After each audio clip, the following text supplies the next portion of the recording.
Today we're going to learn how to add decimals. We are presented with the problem of adding 3 5/10 to 2 91/100. And adding decimals is very similar to adding whole numbers, but we have to remember that in order to add them, we are adding like place values.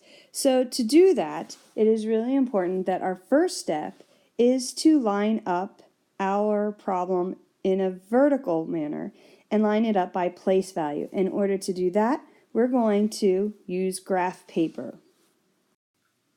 Now that I've set the graph paper as the background, I'm going to kind of turn it into a place value chart, and I want to line the numbers up vertically. So if I put the 2 91/100 here, move the plus sign down here, I'm going to have to move the 3 5/10 on top of the 2 91/100, but I have to line up the place values. So if you look, in my ones column, I have the 3 and the 2. In my tenths column, I have the 5 and the 9. And in my hundredths column, I have the 1, but I don't have anything on top. So in order to put something in there to make it easier for me to add, I'm going to put a 0 as a filler. Now that I have all of my numbers lined up correctly by place, I can add just like I would with a whole number. So I would start over on the right, and I'm going to add 1 plus 0, and I'm going to get 1.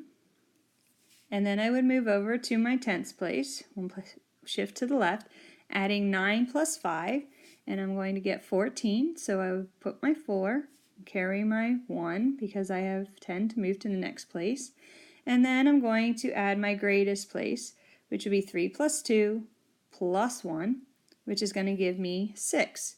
Now, when trying to figure out how to put in my decimal with adding and subtracting of decimals, all I'm going to do is I'm going to bring the decimal straight down. So it would come straight down, giving me an answer of 6 41/100.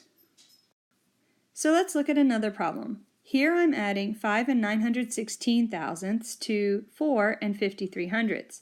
So once again, I'm going to line them up vertically. So I move the 4 53/100 here and shift everything over so my decimal points are lined up. I can get rid of this. And now I need to put in a placeholder. So as you can see, I have 3 here, but I have an open space below it, so I'm going to fill in my 0. And now I can add straight down.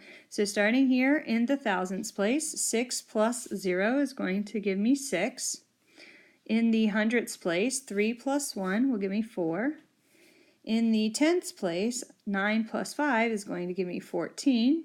So I'm going to carry the 1.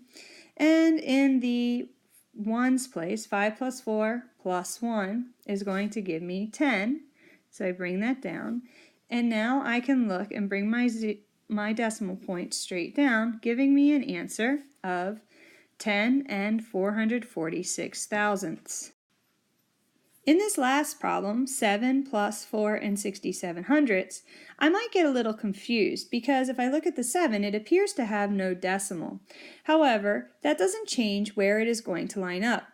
So if I want to line them up by place value, I would have to place the 7 on top of the 4 because they are both in the ones place. Now, even though there is no apparent decimal, I could add a decimal after any whole number because that's going to separate the whole number from any other decimal. So if I place the decimal here, it's the only place I could put it without changing the value of the 7.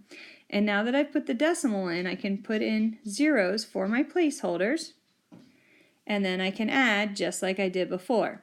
So I would add 7 plus 0 is 7, 6 plus 0 is 6, and 7 plus 4 is 11. And then I can bring my decimal straight down into my answer, making my answer 11 67/100. In this lesson, we have learned how to add decimals.